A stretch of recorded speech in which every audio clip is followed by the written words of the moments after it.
there. So far, rumor has it that it's going to be a 24 square foot shed for storage of the pool furniture and maintenance equipment, in addition to a board meeting room. I was also informed that a playground will share the space. This could be very costly.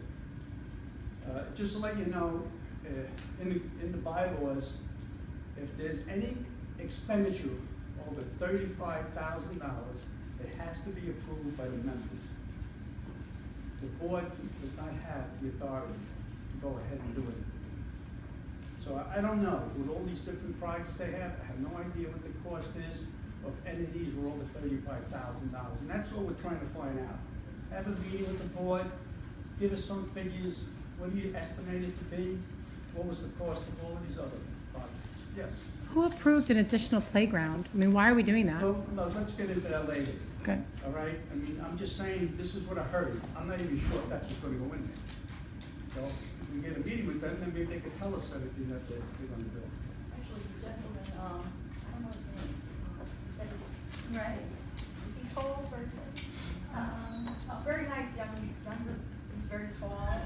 He told me, oh, you have a grandchild, there's gonna be a playground.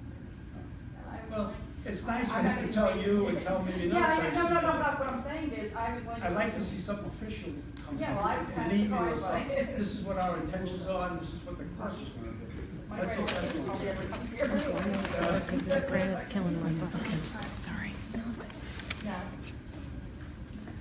And the only way that we can get the board to have a meeting and try and get this information, which I believe we're entitled to, is by having a petition signed.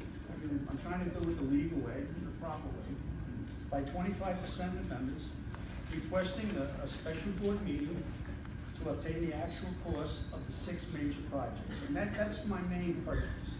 I'm not judging whether anybody wants these things, they don't want, it's too late. We got the nature trail, it's too late, the gym equipment, which was probably needed, but I still think we should have been aware of all of this. But now we have this other project, which could be a lot of money, and we don't know what the cost is gonna be. That is dangerous. So, well, yeah, well, there's, that's for discussion. Everybody's got their pros and cons on it, in which, I believe in letting the community, in a lot of cases they can, give their opinions to the board, and then let the board decide, which way they should go, depending on, what they feel is more needed. Evidently, though, it's just like a few people making the decisions for 200 people, whatever they feel like doing. All right? That's my opinion on it. I'm just interested in getting this petition, so please sign it if you agree with it. If you don't, okay. I'm gonna open it up. If anybody has any questions, if you want to direct it to me, if I can help you, or if not. If anybody has any comments on anything, you're welcome to it. That's what this community meeting is about. It's our meeting, and you say whatever you want. It's great that everybody came out. Yeah, I'm glad there's a real nice turnout here. I would just like to reinforce what you said. I'm relatively new here, and I went to the meeting last year, and I thought that it was the election of the board, and I didn't really know that many people here. So I just thought that where is the place where we as community members say, I think we could use this, or I think we could do this. And I felt like there was no area to do that in. I felt like we were being told that the board just makes decisions, and that's the way it goes. I mean, like, who's to say we shouldn't have a tennis court? Who's to say we should, I mean, there are other things that, as a community. When I heard talk to the boards, they were elected by us to make the decision. They feel they just make all the decisions. That's not so. I'm telling you what they told me. I know, I hear you. I'm listening. But I mean, there needs to be a platform where people say, they can say we have this much money, and, we feel that the area needs to be repaved. And that's a great thing. I mean, it is a great thing that they did that, and they keep up the roads, and that's good. But there needs to be a platform where people have a right to say what they would like to see happen in their community. There's no process here for people chatting about what's going on. But that's When we live across from where the children's park apparently is going to go. When I moved here, I asked specifically about parking for our area. Oh, it's And not there. I said, I'm looking around, other than that spot, where's the parking? I don't wanna, that's another discussion for another time, but the point I'm trying to make is, when one of the board members was approached, saying, well, when are we gonna talk about what makes sense, what's the consensus of the group here, because the board represents us, right? Right. And it's, we don't just elect them to go blindly off in a corner by themselves and secretively do whatever they wanna do, and then come back and say, hey, this is, that's not-profit corporations in the state. I worked with them, I was a lawyer for one of them for a number of years ago, and I have some understanding of it. I actually looked up a few things because of this meeting and tried to figure out what's been going on over the last 40 years. Well, you know the way it should be done. Well, at least 40 years ago, and 30 years ago when I was doing a lot of this stuff. But the basics have. But what I'm getting at is, Ray thinks that there are no rules. We ask him, say, well, I can do what I want. That's what I do.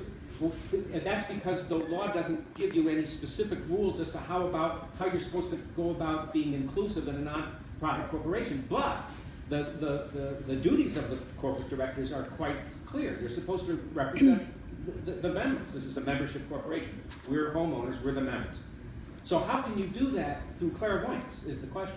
So, and when, so he said, well, and at one point he said to somebody else, because that's how you get information these days, you don't have it, you don't sit in a room with more than 2 people, it's only one person talking to one person.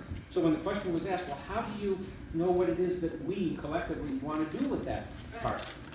He said, well, I can't go around talking to 200 different people and getting their sense of it. Of course not. Nobody wants any member of the board to go one-on-one and whisper here, whisper there, because I've heard from other people statements that are in conflict with the facts, statements that are in conflict with other statements that were made to other people, which is exactly what happens when people whisper one-on-one. What we need is a structure.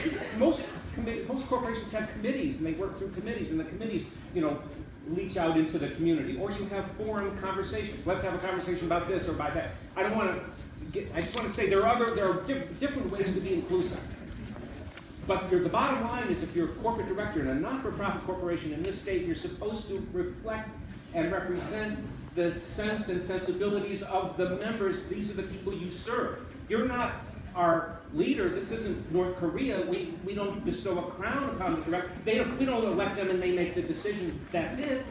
They've got to involve us, and the way you involve us, it depends on the nature of the corporation, which is why there aren't specific rules spelled out, because there's a wide variety of corporations. Depends on the corporation as to how inclusive you're supposed to be. Or else we wouldn't have such a turnout. Anyway, I just wanted to that part has been bugging me for years. I didn't know how it worked, and I was like a little frustrated at that. I'd like to just say something.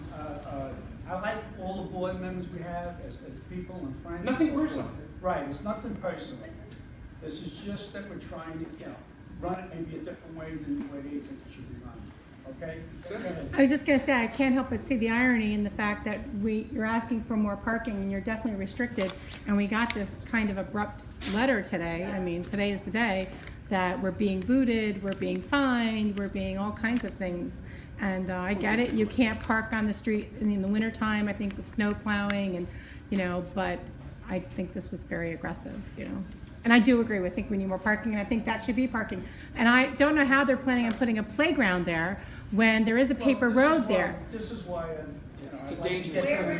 It's a very bad it's a corner, there's no sidewalk. A town would never be able to approve a playground for that because it's not safe. I don't want to listen to rumors. I want to hear from them exactly what they say. Yeah, I agree.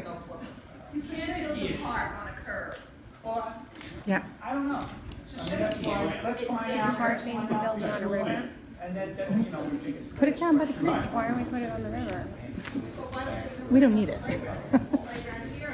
Make it drown. I understand, well, from what I heard, I understand the old playground, I don't know if they want to do something with that also. Well, I mean, very few It'd be nice to know people. what it is, so we can all be part of the conversation. So what's the next step? The next step is that everybody signs that petition, so I get enough signatures, and then we sort of request, which they should comply with, to have a special meeting to give us all the actual figures on those 6 projects, to see what the cost is. Once we get the cost, and we find out what they're gonna build over there, then we take the next step. What about the liability and the insurance on having a park? Well, I think that's all. I'm saying,